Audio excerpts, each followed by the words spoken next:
मुझे अपनी कसौली के जो लोग हैं उनके लिए बहुत मेहनत करनी है।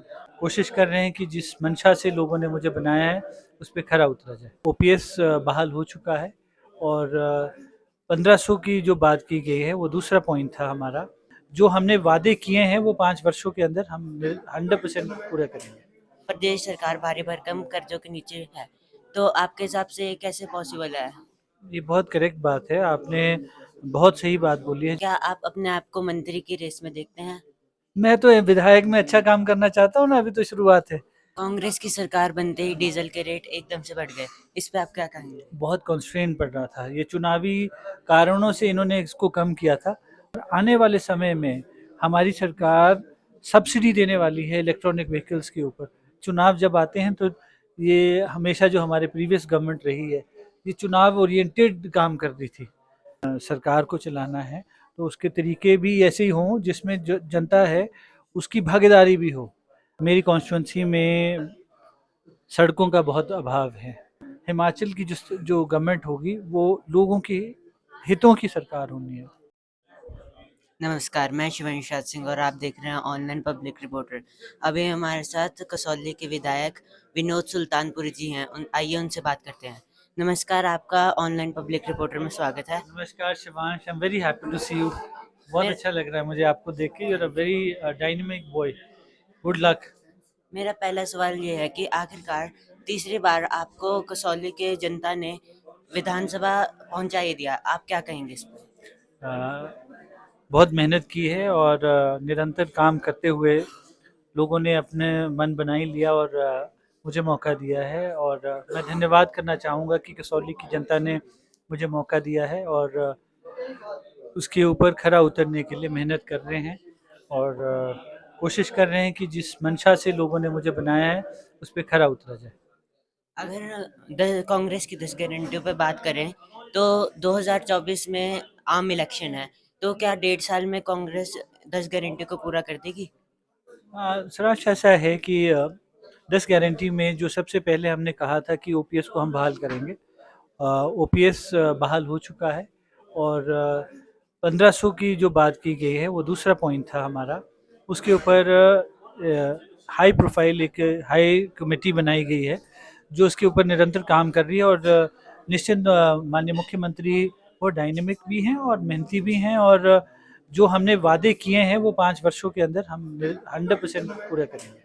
अभी कांग्रेस ने ओपीएस बहाल कर दिया है और कांग्रेस के 10 गारंटियों में था 9 गारंटियां बाकी हैं, जैसे कि 1500 रुपये महिलाओं को नियमित आय होगी हर महीने की, 300 यूनिट बिजली फ्री होगी।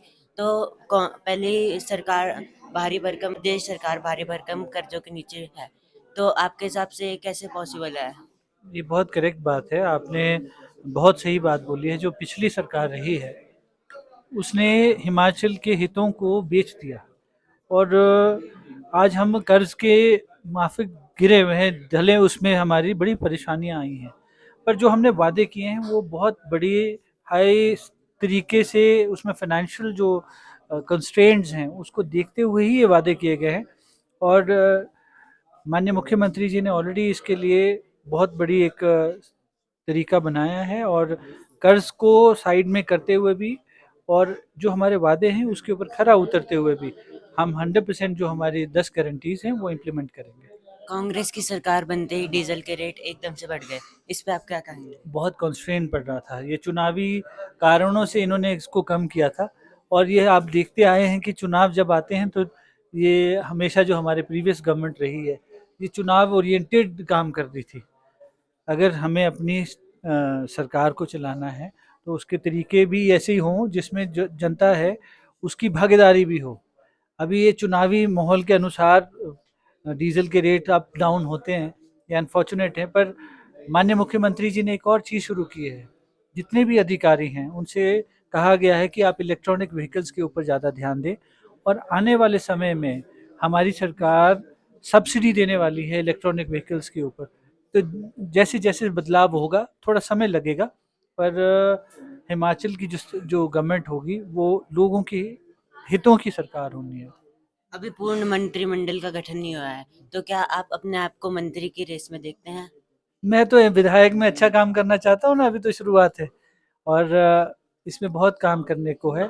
मुझे अपनी कसौली के जो लोग हैं उनके लिए बहुत मेहनत करनी है और खरा उतरना सबसे इम्पोर्टेंट है। अभी हमारी एमएलए प्रायोरिटीज़ 30 और 31 को जानी है, उसके ऊपर स्टडी हो रही है, उसके ऊपर किस तरीके से हम जो काम शुरुआत करें उसे अंत तक अंजाम लें, वो कंप्लीट हो, इसके ऊपर मेरा ध्यान ज़्यादा है। ये मंत्री पद या ये चीज़ें ये चलती रहती है।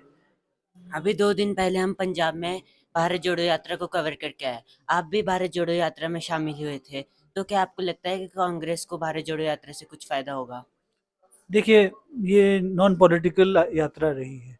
इसमें भारत जोड़ो में जो मकसद रहा है वो अनेकों तरह का मैसेज देने की कोशिश की गई है। जिस तरह विभाजन करके आज की सरकारें आई हैं और जिस तरह का माहौल उन्होंने पैदा किया है, कॉन्स्टिट्यूशन के ऊपर उन्होंने धावा डाला है, इसके ऊपर ध्यान देते हुए राहुल जी ने ये निर्णय लिया कि मैं ये नॉन पॉलिटिकल यात्रा करूँगा। इस देश को जो भिन्नता भिन्न भिन्न भिन्न कल्चर्स का देश है, उसमें जो ये डिवीज़न हो रही थी, उसको रोकने के लिए, उसे आगे बढ़ाने के लिए कि हमारे लोग इकट्ठे रहें और यहाँ का जो नागरिक है वो सुरक्षित महसूस करे, इसके ऊपर उनका ध्यान गया और ये यात्रा है भारत को जोड़ने की, ये पॉलिटिकल यात्रा नहीं है।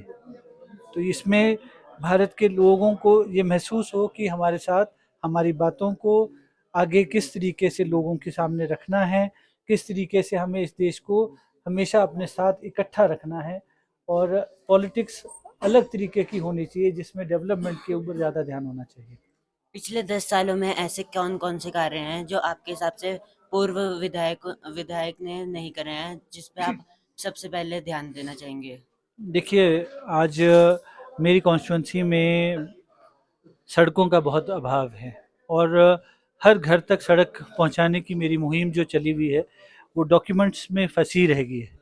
वो कागज़ों को कंप्लीट करते हुए सरकार से आग्रह भी करूँगा और जो मेरी विधायक निधि होगी उसका बहुत बड़ा अंश सड़कों को बनाने में लगेगा। ये मैं समझता हूँ और साथ ही जो पानी की जो समस्याएँ हैं, देखिए जो चुनाव था, चुनाव हो चुका है। पिछले समय में क्या हुआ, क्या नहीं हुआ, वो एक हिस्सा रहा है, आज मत आ चुका है। मुझे आगे किस तरह से काम करना है, उनसे भी मैं प्रेरणा लूँगा।